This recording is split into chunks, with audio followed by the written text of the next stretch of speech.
go all the way to ultraviolet frequencies. And also we have an infrared microscope that's combined with that, so we can study microscopically sized samples down to the terahertz range as well. Additionally, we have a high field magnet where we can do magneto-optical studies up to 10 Tesla in Voigt and Faraday geometries. So this is not so surprising. We use a number of different simulation tools. Probably the most unique thing here is that we've been doing recently this GPU computing. CST has been taking particular advantage of that, and so we have 2 Tesla cards, which allows us to solve some problems, some types of specific problems. And our record is 100 million mesh cells doing GPU computing with these cards here. We also have a number of analytical tools available to us, a MATLAB suite of tools that we use to analyze this various data, and you can see we can obtain relatively good match. And so we take this kind of technical approach. We try to do everything in-house, but as I mentioned, we're an experimental group, we're technique-based, so we often collaborate with theorists, but we try to close this loop, and so that allows us to be very efficient in terms of designing the materials. We fabricate them at the clean room at Boston College. We have this characterization that I showed you, and so we can achieve some kind of high technology materials in rapid time, and that's really what's needed, in my opinion, to compete in metamaterials nowadays, because it is a rather competitive field. Okay, so that was just an introduction. This is an outline of my talk. I'll introduce very briefly electromagnetic materials. I know that you're all experts here, but I didn't know who would attend this talk, so I put in this introductory information. We can keep that brief, and then I'll move on to electromagnetic wave absorbers, and then show you how metamaterials have kind of pushed this area of research, and I'll show you a number of applications. Okay, so we all know this. This is Maxwell's macroscopic equations, and I think, based on today's lunch discussion, this might seem trivial to you, but I think it's important for a point that I'd like to make regarding the definition of metamaterials. Okay, so we know that these microscopic equations can describe the interactions of light, and more importantly, Maxwell's macroscopic equations have these 2 constitutive relations which define material response, and we have some constants, but the important takeaway message from this slide, and again, you all know this, is that there are only 2 parameters that couple interactions of light and matter. Okay, so if we're in electrical engineering department, we might be more comfortable with L's and C's. But fundamentally, Maxwell's equations describe all of the interactions of light and matter, including relativity and so on. So it's complete in that sense. And so we can think about all material response in terms of just these 2 parameters in a linear approximation. So we're avoiding hysteresis, nonlinearities, and bianisotropy. So in that simple description, these are complete. And of course, they can be related by simple algebra to all of these other parameters that you guys know. So that's just simple algebraic relationships. But again, the takeaway message is that those 2 parameters appear directly in Maxwell's equations. So there's some insight that it gives you into the interactions of light and matter, in my opinion. Okay, so then you could find, again, these algebraic relations that just help you to convert from these optical constants to other things, such as the conductivity, index of refraction, or impedance. Okay, so, but with these 2 parameters, of course, we can describe this sort of propagation of plane waves in media, and we can talk about this, and everybody's seen this, so I won't cover this, but obviously this is kind of the thing, this region of negative epsilon, negative mu that really kicked off metamaterials and kind of made it a rapidly growing field, and that was predicted in 1967 by Victor Veselago, translated to English in 1968. Okay, so that was kind of the thing that pushed this field. And let me just skip this part. So if we ask ourselves how we can obtain this response, again, you guys all know this. We have these electric and magnetic particles that give us this kind of Lorentz-type response to a magnetic field and a Lorentz-type response to the electric field. Here the red is the imaginary part, or excuse me, the real part, and the blue is the imaginary part. And these capacitive gaps in this inductive type structure give us like a resonant type response, which allows us to be very sub-wavelength. Okay, so again, this is all well known to us. The wavelength is much larger than the unit cell spacing, which is larger than the metamaterial elements themselves. Okay, so very roughly, metamaterials kind of fall into this region. They can be described in some cases as effective media, where we describe them in terms of epsilon and mu. And obviously, since they're based on geometry, they don't depend on the constituent materials themselves. So long as you have a metal and it's a good conductor, it should function just fine at terahertz and microwave frequencies. They're multifunctional. We've done quite a bit of work when I was at Los Alamos to use these metamaterials to act as various gates in semiconducting devices and so on. And alternative metamaterial designs can be used for the same type of response. So that allows you to add periodicity to a given design. Okay, so I won't talk about that, but that's a way of introducing spatial dispersion, if one was interested in that. Okay, so again, that was just an introduction. We all know that, but let's move on to electromagnetic wave absorbers. So the history of wave absorbers starts, not surprisingly, in World War II with a man by the name of Salisbury. And his device was essentially a canvas sheet that had a graphite coating on it. An electromagnetic wave would approach from this side. It would be partially reflected from the front surface. This back surface is lambda over 4. It's completely metal ground plane, so it would reflect the wave out of phase. Those two waves would then cancel each other, and it had a graphite coating that would allow it to be absorbed. Okay, so that was the Salisbury absorber. You can see that it was filed in 43, but not published into 52 until well after the war was finished. Not surprisingly, in Germany, they were working on a very similar thing called the Jaumann absorber, and that was more of a broadband absorber where each one of these kind of canvas sheets were each intended to work at a different wavelength. And so you would get a minimum in reflection there, a minimum in reflection here, and a minimum in reflection there. So this device allowed you to have a broadband absorber. That's something that came out after the war that the Germans had, in fact, the same design. As it turns out, in 1932, a patent was filed even earlier in Europe, and that's called the Dallenbach layer. And there it was proposed that if you could find a material that had a certain mu and epsilon, and it was absorbing, if you could mix those right in the correct ratios, natural materials, that you can match the impedance to free space. The reflectance is given by Z, which is the impedance minus Z naught, which is the impedance of free space. And so if you can match that, then you can get a zero reflection from this. Again, it was lossy, so then that allowed your wave to be dissipated inside that material. So after World War II in the mid-50s, early and mid-50s, it turns out more work coming out of Germany started taking kind of this front canvas sheet and using different types of structures to get polarization selectivity for these absorbers. Okay, so this started an entire field known as frequency selective surfaces. Again, it came out of Germany. It was kind of secretive work, but then became published in kind of the early 50s. And so you can see that some of these look very similar to the types of metamaterials that we all use nowadays. They were called frequency selective surfaces, and these were called circuit analog absorbers. And so the very interesting quote from Ben Monk, who was one of the gurus and kind of godfathers, if you will, of frequency selective surfaces, mentioned that although quite remarkable progress has been demonstrated at the lower frequencies being microwave, that it was still possible to gain fame and glory by making a contribution at higher frequencies. So it's very curious. This was 2003. Here's the citation down here, 2003. Why this community would be stuck at microwaves with these types of designs. You can see they look very similar to metamaterials. And I think it's a fair argument to ask, how are metamaterials different from these frequency selective surfaces? They look kind of identical. And it's really what I mentioned at the beginning of the talk, which is that metamaterials is really about this effective medium description of materials and using that to design. So kind of a curve. So let me show you what metamaterials can contribute. We certainly have moved past this kind of thing that Ben was limiting Ben for some reason in 2003. So let me show you how we use metamaterials to build absorbers. So of course, light can be reflected, transmitted, or absorbed. So we can write down this simple relationship. This is in an effective medium response, so we're ignoring scattering. And so we can write down with the transmission matrix formalism that the transmissivity and the reflectivity are given by this, where here N and Z are the complex index of refraction and the complex impedance. D is the thickness of your material.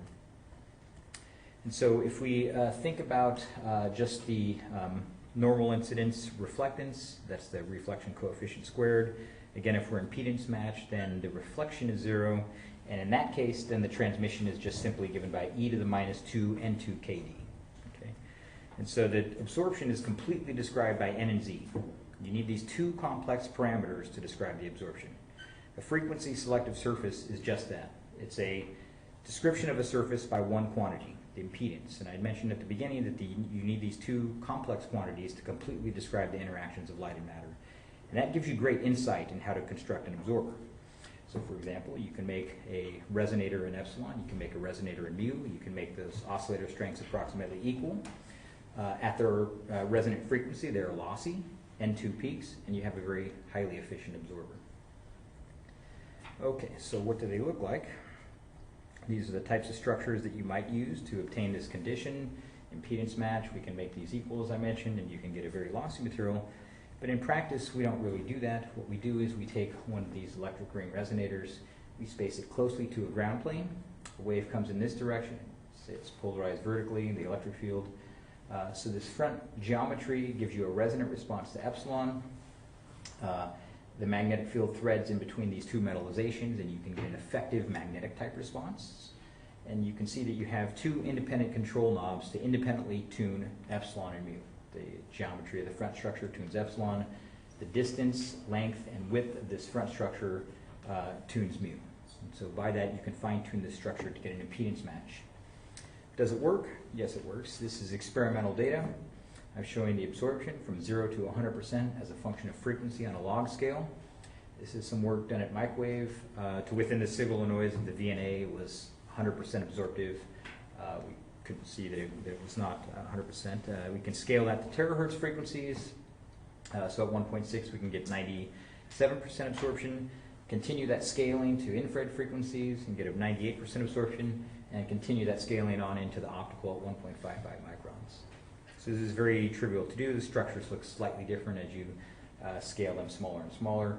And obviously, by the time you get to kind of these wavelengths, as Christoph and I were talking at lunch today, they become very simple, and it's hard to really call them a metamaterial in that sense. You might call them a plasmonic absorber if you care to use that sort of language. But in any case, it's the design behind the absorbers that allowed us to quickly scale through this regime and didn't allow us to be limited at microwave, such as with the frequency selective surface community. So this is my current definition of metamaterials, and I put this slide in for Christoph because it's metamaterials is an evolving field. The initial definition by DARPA is no longer valid. And this is, I talk to a lot of people and kind of get their opinion about what metamaterials are. So I really believe that it's a design concept, and that's really the key point for this bottom-up construction of materials, where you're piecing together these artificial atoms, each of which have a pre-programmed response, electric or magnetic or both. And that gives you these emergent electromagnetic properties. Those properties, the first order, are preserved in the macroscopic material that you're building. And so the key is really this, and this is why I believe that metamaterials are powerful for designing of exotic materials. Okay, so what do these absorbers look like, and what are the materials that go into them? We've been doing a lot of work in infrared metamaterial absorbers in this range. And so this just shows some SEM images of these things fabricated by both electron beam lithography and deep UV lithography. The substrate doesn't matter too much, it's just a host substrate because we have a continuous metal layer here. The dielectric spacer, this shows a side view, is typically BCB, which is a polymer, if you don't know that one, aluminum oxide polyimide. It doesn't matter too much because, again, metamaterials are effective media. We're just using a standard chrome gold. And again, I mentioned that they're typically fabricated by EBL and deep UV lithography. The advantage of deep UV is that it can be more production line. This is technology that's coming out of the semiconductor industry.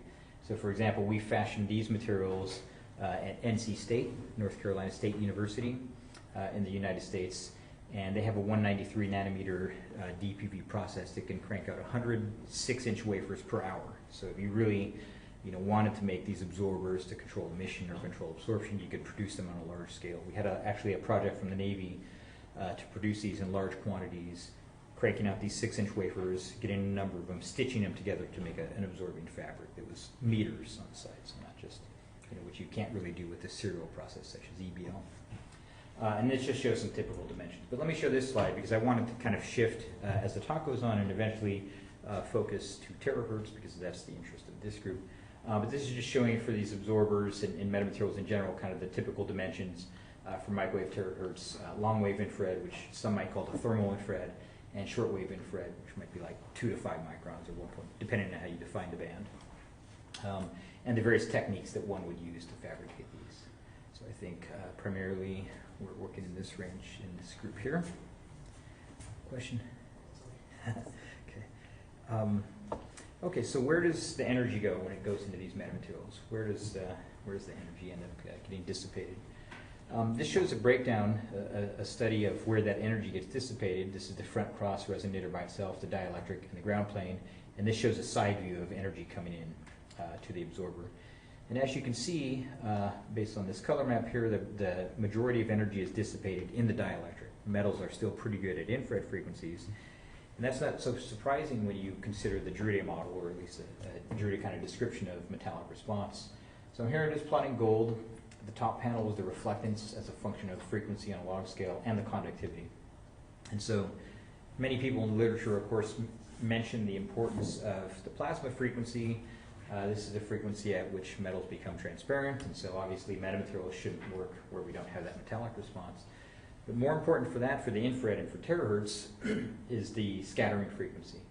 So the conductivity is very kind of frequency independent below the scattering frequency. Typical metals like gold have scattering frequencies from 5 to 12 or so terahertz, and so that's the point where the conductivity really starts to drop rapidly. So for absorbers kind of working in this range and up to a few terahertz, tens of terahertz, dielectric loss is the main mechanism of loss. But as we continue to push these into the near infrared and into the optical, then ohmic loss begins to become more important. Okay. And so for, let's say, 30 terahertz and lower, the ohmic loss is about a tenth of what the dielectric loss is. So all of the energy goes into the dielectric. Now that seems like an unimportant detail right now, but a lot of the applications that I'll talk about in a second will take advantage of that, because you really want the energy to come in and then you want to do something useful with it. You want to detect it, you want to do something with it. And so it really it kind of speaks to the power of metamaterials, that you can put that energy where you want. Obviously you don't need to use gold. If you wanted that energy to go into the metal, you could use some alloy or something that had a higher resistance, and then you could get that energy to dissipate in the metal. So there's a lot of flexibility there. Okay, so one thing that we did, and this is one of the potential applications, is I just kind of showed you this at infrared frequencies where the energy goes, but we had an idea that we could use this as a detector. And so what we did is, instead of having this energy dissipate in the dielectric, which is shown in the side view, it's this middle plane here, we put vias on this capacitive gap, and we allowed those vias to act like a transmission line to take that radiation through a hole in the ground plane to the back surface. And that allowed us to put circuitry back here and to build a detector directly. This was done at microwave frequencies. This shows our design here. This was operating in the S-band around 2 gigahertz. We made an 11 by 11 array of these metamaterials, these vias. This is a commercial foundry process. And then we had a detecting scheme on the back, so just a standard kind of thing that you might find in a cellular telephone, actually. And this is the kind of end result. This is the RF power detector output in volts. And here's the input power to a horn that we're sending to this board in microwatts. And so you can see that our minimum detected power was minus 26 dBs in that case, which is about 0.8 nanowatts. And so that was the first, to my knowledge, example of an absorber kind of operating as a detector. And what we really want to do here is to make this into a focal plane array, so that you can actually do imaging at cell phone frequencies, which you might be important for. One particular proposal is to be able to locate people that are lost somewhere. If they have a cell phone signal, you can actually do imaging in the cell phone band and kind of find where their signal is emanating from. But that was just kind of a simple example of how we can route this power that's dissipated by the absorber into a receiving chain in that case. Okay, so with what we'll love this slide, why terahertz, right? This is all known to us. I think you guys are all experts in terahertz. But I did want to point this out for one reason. Again, pick your favorite kind of unit here, MeVs, frequency, or inverse centimeters. And if we ask ourselves how we make devices, we use transistors, obviously, at low frequencies. We build computers and cell phones and whatnot, of course, at higher frequencies. We can build lasers and other photonic devices, and these are well established. And importantly, they're based on 2 fundamental quantities, the electron and the photon.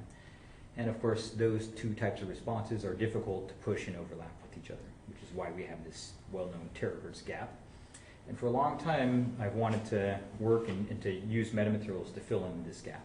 Okay, but it really is a fundamental gap, obviously. And so this is just one characteristic slide. There's lots of these slides that you can find about the difficulty of producing terahertz energy. This just shows a number of different devices, their output powers as a function of frequency, and of course, as we all know, there's a limit here in the terahertz range. And so that's largely been the motivation of my group since I've been at Boston College and since my time at Los Alamos, is to use metamaterials specifically for this range. I feel that it can be very useful. Preaching to the choir, I know, because you guys are like that as well. So I'll show you how we use one of these metamaterial bimaterial cantilevers to function as a detector at terahertz frequencies. The idea there was to fashion a metamaterial absorber on one of these freestanding cantilever structures that was made out of a bimetal. In our case, we're just using gold and silicon nitride. Those have different expansion coefficients, and so when this thing heats up, it starts to bend, and you can measure the difference between that and the substrate as it bends and absorbs energy. So this was the design. Sorry, was there a question? So this shows the design. It was metamaterial, just a single unit cell in this case, a single layer rather, and that would absorb terahertz radiation. And again, that heat would be transferred to these arms that were lying along the sides, these bimetal cantilevers. This would then deflect, and we would be able to measure that deflection. Okay, so this just shows a couple of images of these arrays before they were, as we were testing these structures and these bimetallic cantilevers, just to show that the process works. And this shows the experimental results. So here we came in with energy. We had two different configurations of these metamaterials, and the way that we chose to measure that deflection was by a laser. So we just had these little reflecting patches fabricated in each of these unit cells. A laser came in, reflected off that, and then was sent to a quadrant detector. So it was very sensitive to the deflection, obviously. So here, this shows the absorption from the metamaterial, from the array rather, with and without a metamaterial on top of it. And so with the metamaterial, as you can see, it absorbs nearly 40% at its frequency it's designed to, but with no split ring resonator, it's essentially flat across that band. This shows an SEM of the fabricated sample, and this is the photo responsivity plotted in volts per watt as a function of frequency. When we polarize the electric field perpendicular to the metamaterial, where we should have an absorptive type response, we can see that the energy peaks, and we get about 25,000 volts per watt. And in the other polarization, there's very little response, indicating that in fact the metamaterial is absorbing that characteristic wavelength and converting it to heat. And we see this maximum signal here. We also did the same thing, so that's the result at 95 gigahertz, but we also pushed that to about 700 gigahertz. And I think maybe I'll just summarize the signal and noise ratio for this structure operating at 95 gigahertz was about 1200. The responsivity, you can see there was about 16.5 kilovolts per watt, whereas in this case it was about 6.8 kilovolts per watt, and our calculated NEP was both of order about 10 to the minus 8 in that case. So not a fantastic detector, but I think a good example of what is possible with metamaterials. And so we went ahead and used, for the lack of commercial devices, we used this to characterize our terahertz beam. And so that was just scanned across, and we were able to produce this. So you can think about if we really could indeed use this array and every one of these elements was readable, then you could really think about a focal plane array that would be used to image terahertz. And there's various schemes that you can think about by combining this with just a CCD or something and having an optical beam that goes through and sent off to a beam splitter to image it directly and so on. So that's kind of work in progress with Boston University, Richard A. Ritter at Boston University. Okay, so on to metamaterial bolometers. This is a publication that came out of Russia, and what they did here is they used a metamaterial absorber. So they had terahertz radiation coming in. That energy was absorbed, converted into heat, and then they just put a high emissivity paint on the back, and they imaged that with an infrared camera. So just a direct conversion of terahertz radiation into the thermal infrared. And this shows a simulation and a measurement of their absorptivity for their structure. The simulation is shown as the black curve, and the measurements seem to match pretty well. And the other polarization, you can see that in this range where they designed it to operate about 300 gigahertz, there was no response in the cross polarization. So they had about 5 milliwatts of power onto this using a backward wave oscillator. And this shows the schematic of their setup. They just had, again, a backward wave oscillator, various TPX lenses, excuse me, a polarizer, and they focused that onto the metamaterial. It got hot, that emitted, and they imaged that with a thermal infrared camera. So I tried earlier in the movies, did not work. Okay, so that won't work, but essentially what this shows is the image from the infrared camera and a line cut across that showing that it's hot, where you see that dot obviously there. And it's too bad that this movie doesn't work. Essentially what they did is to take the backward wave oscillator and move it across the metamaterial, and you could see this streaking across. So in real time, this thing would be heating up, and they could detect that with the thermal infrared camera. So this is kind of an indication of what's possible by using these metamaterial absorbers directly to just simply convert to the thermal infrared. Obviously, one thing that's we know how to do well, and when I say we, I mean companies, is to detect thermal radiation. So we were also working on this at the same time that this other group was. What we did for our structure was to make these metamaterial absorbers and to pixelate them into this array to minimize the bleeding of heat from one pixel to the other. Because actually the device that was shown in this publication would not be capable of imaging because they didn't do any thermal control. And so really if you had an image on the screen for any time, it would just bleed out and it would blur. So what we did is to etch channels in this and to try to minimize the thermal spread of radiation from pixel to pixel. And we had a setup such as this. We eventually did get a thermal infrared camera, and we're using a gun oscillator at 91.5 gigahertz. We sent that through an imaging setup shown here and imaged it onto the metamaterial. And just show some ray tracing. This shows the image in the thermal infrared, so you can see this very bright spot there. And if you take a cross-sectional cut in the vertical and horizontal directions, this is what you find. So you can see that it's heating up by 6 degrees. So it's a huge amount. Obviously, these cameras are sensitive more on the millikelvin, tens of millikelvin level. So we don't really need 6 degrees to have any sensitivity there. This could be used for imaging. And this just shows the temperature, the time dependence of that. So an initial thing that we did relatively recently is just to send it through a metal X. So we get the energy spread over 3 centimeters here, and we can still detect that. So it's not quite imaging, but that's kind of where we are with that direct conversion. Let me show you something that works much better than this for imaging. But first I'll have to introduce spatial light modulators. We've been working quite a bit with terahertz spatial light modulators. So probably everybody is aware of this work that we did. We can obviously control metamaterials by optical photodoping in semiconductors, so long as we come in with band gap light or greater. And we've fashioned these electrical control using doped semiconductors by making various Schottky contacts. And there's a number of different works that we've done trying to push these things to very high speeds. This is one that came out just a couple of years ago where we integrated this into a commercial foundry. There's a company in Washington State in the United States that's making these high electron mobility transistors. They have some region of their foundry every time they run per quarter that's available for academics. And so we designed a metamaterial in their foundry process, followed all their design rules, and they fabricated these metamaterials. They would only give us 4 copies of 1 square millimeter, so we took each of these, diced them up, and put it together to make this device. And then we used that in BU in their time domain setup to make a high-speed modulator, and this was able to modulate up to 10 megahertz doing time domain. So we can do time domain spectroscopy up to 10 megahertz. Okay. So one thing we've done more recently is to incorporate liquid crystals into metamaterials. So this shows a metamaterial absorber where we use the top metal layer as a mask itself, an etching mask. That allowed us to etch down into the polyimide and to remove all the polyimide that's not under the metal. And we actually over-etched it a little bit so that we could etch underneath and leave a little bit of the polyimide out of underneath the metal to allow the liquid crystal to infiltrate.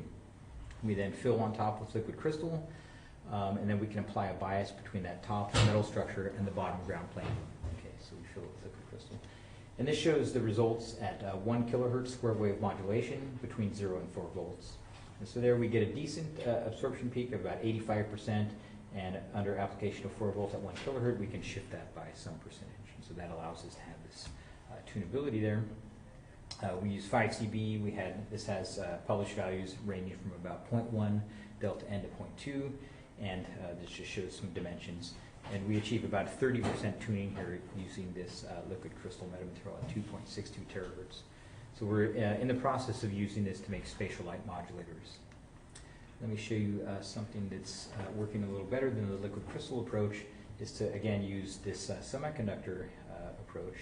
Here we're making a flip chip bonded metamaterial absorber. This is done by Sanjay Krishna at the University of New Mexico. And this is just a Schottky, a metamaterial functioning as a Schottky contact. And so you can see under the application of quite a bit of voltage, we can get this to shift as a function of applied voltage. There's just some details about that process. But what we did is to pixelate that into an 8x8 array. And additionally, we decided that each subarray of that would be at a different frequency. So we really wanted to make not only a spatial light modulator, but a hyperspectral spatial light modulator, which is something that's not really commercially available. And this just shows the IV curves of that IV curve on a larger scale, and then on a smaller scale here in reverse bias. And so if we look at each of these absorption peaks where these things were designed, we have reasonable absorption peaks. And then when we apply our voltage, we can get each one of those to shift. And so we have a means of doing frequency and amplitude modulation at each of these designed frequencies.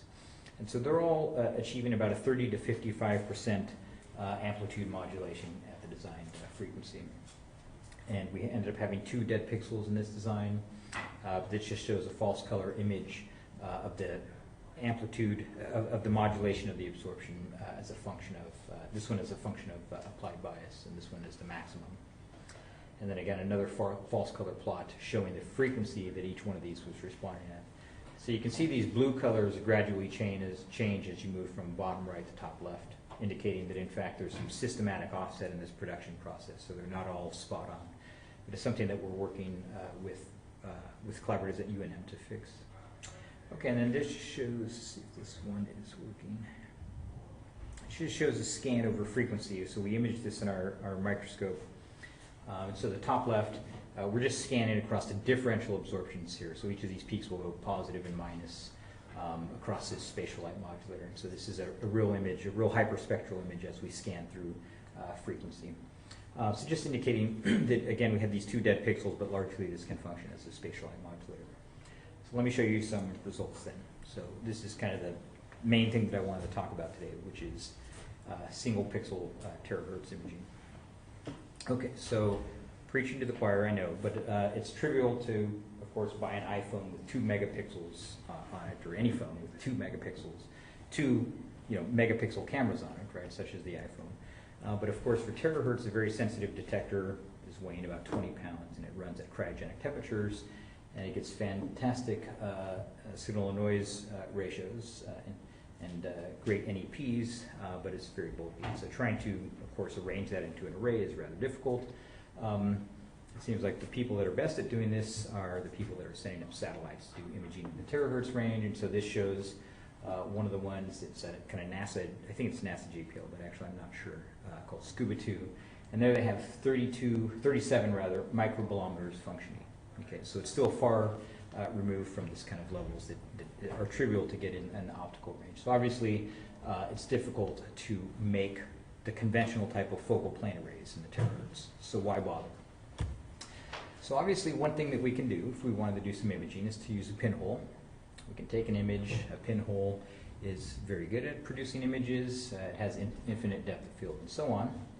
And we might get an image like this, but of course to have good spatial resolution, you need to make that hole small. The spatial resolution is defined by the hole size, and so actually our images get dim, because if you think about placing this at a conjugate focal image plane, the amount of light going through there is very small. So we want to make it bigger, but then of course the image gets blurry.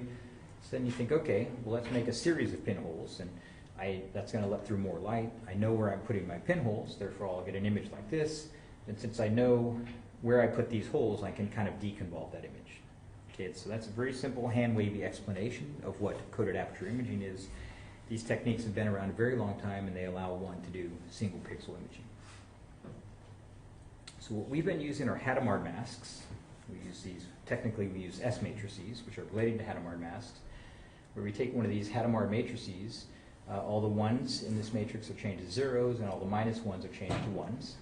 And we remove the first row and the first column of this matrix, and that provides you with the so-called S matrix.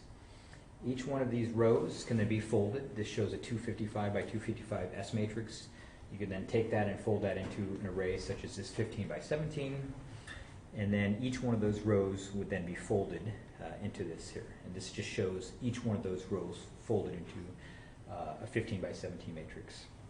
Now what you would do is you would send light through these different patterns here, where the dark represents absorbing or reflecting, and the white part represents transmission through. And you collect these series of images, and that can allow you to reconstruct your image. So we'll look at that math in just a second. It just kind of shows a schematic view of how we do that. We have a conjugate image plane, we propagate a mask, we collect all of this light, send it to our single pixel detector. So this is probably the most relevant slide. This just shows our measurement matrix. This is the image that you're scanning. I think I changed the notation here, but essentially we collect all of these masks here, and it's a simple matrix inversion, so that allows us to reconstitute the image just by collecting the value of each of these masks. And what we actually do, oh sorry, one word about compressive sensing, because I noticed that somebody here was working on compressive sensing. Obviously in a system like this you can use whatever type of coded aperture you want. We've been focusing on S matrices, but we're also working with Duke University on compressive sensing. So I just wanted to first highlight the advantages of each technique. Compressive sensing is utilizing random masks, where as I mentioned these Hadamard are using Hadamard masks. They're both possible of single pixel imaging, but compressive allows you to acquire a compressed image. And so if you really wanted the image on a very fast time scale, you don't need to collect all of the information that's in an image. Most images are sparse, and so typically you can collect, depending on the complexity of your image, 50% of the image or so on. But compressive imaging works very good with high signal noise ratios, high signal levels, and it's difficult to post-process. So there's a lot of algorithm development still in compressive sensing and a lot of development of hardware.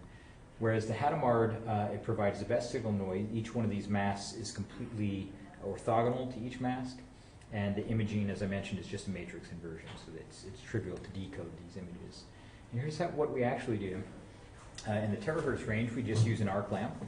We send that arc lamp through an imaging setup, and we project an image, which is placed here, so it's back illuminated image, and focus that on a high resistivity silicon. We then take a laser, we use a beam expander off of a DMD. So this digital mirror device allows us to code optical images onto that laser beam. We then focus that onto the mask. And so we have spatial photodoping of this high resistivity silicon. Where we photodope becomes opaque. The carriers are sufficient to block terahertz. Where we don't photodope, it's transparent. And so we can write these sorts of images into that high resistivity silicon. We then collect the transmitted image directly into a blower. So that's our single pixel. This just shows experimental data scanning through 64 different masks, I think it is. And so that's the signal level that we collect across this, and this is showing a blow up of those different signal levels that we collect with our single pixel photo detector for various masks. So we have decent signal and noise here, as you can see. So this shows us scanning our beam using this technique. This can be very fast. Each one of these images is displayed on the DMD for just 5 milliseconds, so we can collect an entire image very fast. This is our image. Again, it's a back illuminated, in this case, cross. This shows the optical image, and if you just compare that and contrast it to a raster scan technique, you don't get very good resolution, but you can kind of make out that there might be a cross there. This is a 7:9 image. Compared to a Hadamard, they look essentially equivalent. If you increase the kind of spatial resolution here to 15:17, you can start to make out the cross a little more. There's starting to be a little bit more noise in the raster scan compared to this Hadamard. The reason for that is you're making your hole smaller. So this is pinching off the light, the number of photons through. So if we compare equal imaging times, this is going to suffer. We can continue that to 31:33, and as you can see, that's completely unrecognizable. But the Hadamard actually is very consistent in terms of the signal and noise, and you can actually start to see good detail here in the cross. You can actually see that there's a little bit of aberration. I don't know if you guys noticed, but we have parabolic distortions here in our image, and so it's a little curved compared to that. And you can see those distortions in the terahertz image. And then we decided to do what people do in terahertz imaging, which is to put some razor blades in envelopes and then image them.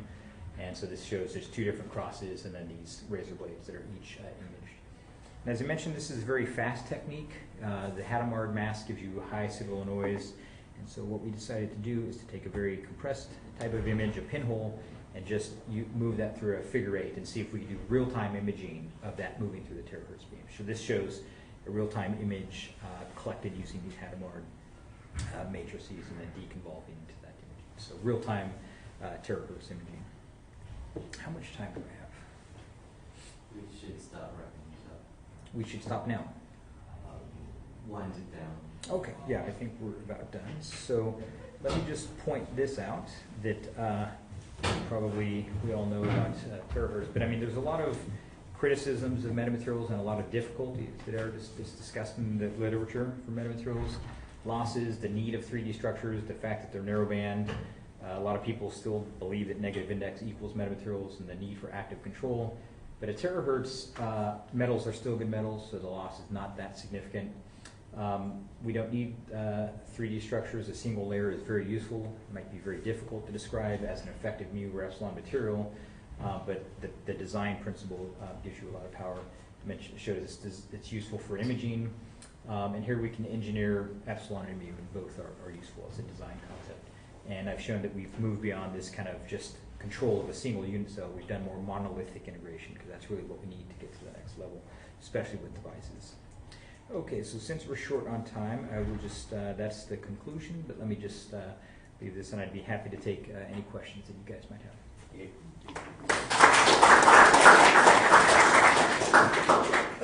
Any questions? Thank you. Very interesting presentation. Just some questions. What are the time of response of those devices? For example, the Cantilever type thing or the modulator is it fast enough? Like ones which are based on thermal effect. Yeah, it's pretty slow. Those cantilever ones are slow. One thing that we've done is to make a more conventional MEMS type metamaterial, and I can show you this video here. So this is a MEMS metamaterial functioning in the infrared, and this thing can go up to 30 kilohertz. The 3 dB down point is 30 kilohertz for this device. That's the modulation index there in the bottom left. So it's relatively high modulation and pretty fast. But you're exactly right. These things at terahertz are bound to be slow because the way that they dissipate heat is very slow. So probably like most or many devices operating at terahertz, you'd want to put that to a cooled bath and have some heat dissipation into a bath to allow it to recover faster. Question about your third from last slide. Mm-hmm.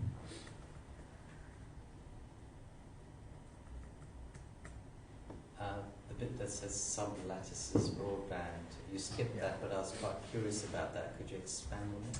Yeah, so you know, I just mean that we've done some work where we're taking, you know, I think in the early days of metamaterials, people would take one unit cell and then fill the entire space with that one unit cell, but there's no reason to do that. You can make a different unit cell and combine that and have a larger sublattice, and take that larger sublattice to fill in space, to add bandwidth to a given design. Since they are sub-wavelength, you can do that to some extent. So you could have a kind of fractal or something. Yeah, you could, and people have been working on fractal metamaterials. I just wanted to see if we have. I do. Okay, I don't have it in this talk, but yeah, we've done that to make broadband absorbers. This shows one example here. This is part of the energy harvesting work that I had mentioned to you.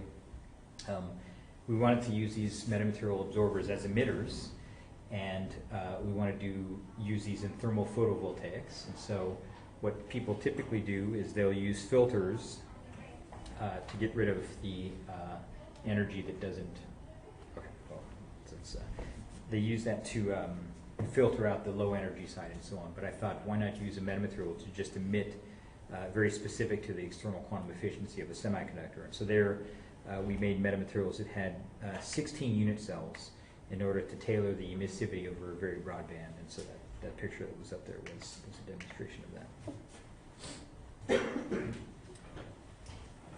Yeah. Question about your imaging part. What is the image so noisy? Is it because you don't have enough terahertz power in your source illuminating the sample? I mean, it's a combination of reasons. This was in dry air purged box, the terahertz portion. I mean, there's a lot of details there, but if you kind of look back at the imaging setup, we were using a black body source, right? And so a black body source has a very small amount of energy in the terahertz. And so the energy is low. I mean, you can find publications of people showing fantastic terahertz images, but we're actually using 100 nanowatts of power across this entire plane to do the imaging. So if you look at, you know, some of the stuff that Peter Siegel and others are doing, it's 4 and 5 times orders of magnitude more power. And so that's one reason why these don't look as What good as about they can. compared to using lens? A lens? Yeah. So this collects more power than a lens. You think? We do actually use a lens. Where's the optical setup? There it is. So we have a TPX lens that's there, because after, of course, you pass through your mask, you just want to collect all of that with a single pixel detector. So we use a lens in that sense. Do you mean in terms of, I didn't quite... Well, let's see. So the real motivation of this is you can just use sort of incoherent sources. Well, you can like do a this. black body. You can use this. You can do this technique in a time domain setup as well. The advantage is that you have a single pixel as your detector. So we're just using one single detector, Yeah. and yet we're doing imaging with that single detector. So you have the number of masks that you show on this DMD and that modulate this are equal to your resolution. So we shine 255 different masks, and all of those are then reconstituted to reconstruct an image. And so what we're really collecting are 255 signal levels, just single value measurements. Those go into this matrix inversion and they reinvert to get this image. And so the advantage is twofold. It's multiplexing. Each one of these images, maybe I show the mask. You can see that this mask passes quite a bit more light than a pinhole. So they're approximately 50% open, 50% closed. So you get a lot more light through. And so the multiplexing advantage, plus the fact that you can use, don't try to make focal plane arrays like one might do at Optical, where silicon works very well. Use one very good detector and use that for your imaging. So it's single pixel and multiplexing to get them. Have you considered using this as a technique to enhance near field imaging? No, I haven't. There are people that are working on that using these Hadamard masks as well. There's actually a group at Bruker Optics is interested in doing that, in integrating that into their infrared microscope to do kind of near field imaging, but we haven't done too much of that ourselves. That would be an interesting direction. Yeah, I think so. We might try that. Yeah, it's an open field. Yeah. So. For the infrared absorption, what's the absorption mechanism? It's approximately, so for the stuff that's around 6 to 10 microns, well, I should say 6 microns and longer wavelength, the main absorption mechanism that we find when we fashion our structures from aluminum oxide and gold is dielectric loss. So it's basically we have metal and the ground plane. Yeah. Okay. The loss, even at as short as 6 microns wavelength, yeah. Again, it's very materials dependent. That's using gold and aluminum oxide. Aluminum oxide is pretty lossless in that range.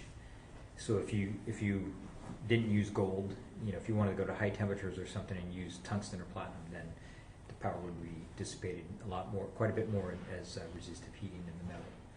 So very much, what I'm saying should be specific to that system. Can you show the detector again, the first one which has the bias going to the substrate? Yes. Yeah. This one or the next one? Yeah, this one. Yeah. Can we call that a small antenna? Yeah, absolutely. Yeah. It's you could call it a folded dipole resonator antenna. Okay. Yeah. But again, the concept behind that design is we know that in metamaterial, at a given frequency, 100% of the radiation can go inside the material. Right. Yeah. Right? And so with that concept, why don't we just use a transmission line to take that back? So absolutely, this could have been designed using more conventional electrical engineering techniques. But yet we found proposal calls by the Department of Defense that were calling for focal plane arrays to be able to do imaging in the cell phone band. And we researched the literature and did find a commercial product that's doing this, but it's really large. Yeah. It's a huge product, and this is very compact compared. So I don't know, I'm not an electrical engineer myself. I don't know, what sorts of techniques would allow you to get to a design such as this. I just know that this functions very well and is very efficient. But absolutely, yeah, it can be. It should be called I think it's inspired by Metamaterials, so definitely. And I've wouldn't know how to do this exactly with the impedance matching and everything. Probably that small, and it's very efficient at one frequency. Right, yeah. Alex? Yeah, could you just elaborate a bit on the energy harvesting? Sure. And also, if it has any implication for detection and imaging at room temperature? In infrared? Yes, or terahertz. Okay. So thermophotovoltaics work by taking waste heat, depositing that waste heat into something that emits, and what they try to do is to get its black body spectrum to peak at the same energy that a semiconductor peaks at. So you match the black body peak to the peak in the external quantum efficiency. So that might look something like this. This is gallium antimonide. This is the experimental external quantum efficiency. It peaks at about 1.7 microns here at 80% quantum efficiency. And so that's what the black body would look like. You have a lot of wasted energy because you only want to convert energy in this range. Everything down here on the lower energy gets converted to heat. And so what they do really is they add a filter to block all of this portion here in front of the thing that's hot in the semiconductor, and then they add water cooling because you get a lot of high energy photons here that lead to heating. Those decay by phonons before you can pull energy out. And so I thought, why not just make a metamaterial that tailors the emissivity specific to the external quantum efficiency? So we designed a metamaterial to match the external quantum efficiency of gallium antimonide. We simply designed it to have a very low emissivity down here, to follow this to peak here, and to follow this wavelength dependent fall off here on the high end. So we designed a 16 unit cell metamaterial, and this is very difficult to fabricate, but it's just kind of to test. It does have a very low emissivity, it peaks, and again it kind of follows this curve down here. So you can get some energy, but you have minimized heating there on that high end. So that's kind of where that is. We're currently fabricating that with Tufts University, finding materials that can survive going to high temperatures, 1500 Kelvin and so on. So it's an ongoing project sponsored by the DOE. Now you're asking about detection of infrared radiation with these sorts of concepts, or what was your... Yeah, if that's isn't quite what I had in mind. So yeah, that answers my question. That was enough, okay. I've got a question about your Hadamard mask. What in practice has limited you to use a particular size of mask? And if you were able to have more elements in your mask, would that give you an improvement? Yes, absolutely. The Hadamard matrices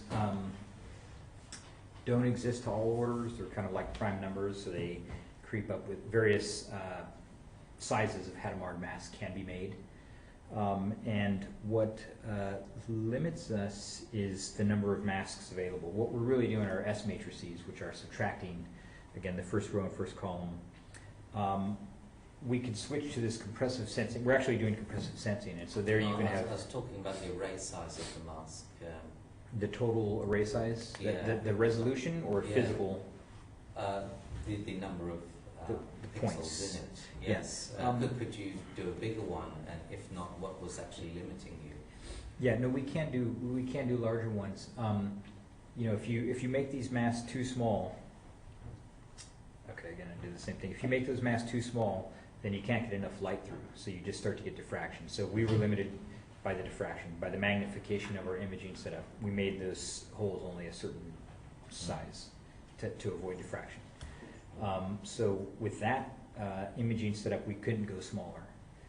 But in principle, what we can do is use this Galilean beam expander to expand our optical beam more, and just simply increase the magnification of our terahertz beam. So make everything larger, essentially, is what we can do.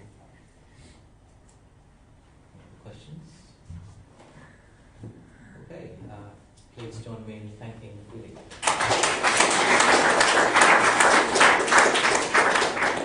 Thank you very much. Switch off the recording. Unfortunately, I forgot to put it on and we missed, I think, your first slide, but okay. That's okay. We got most of it. Okay.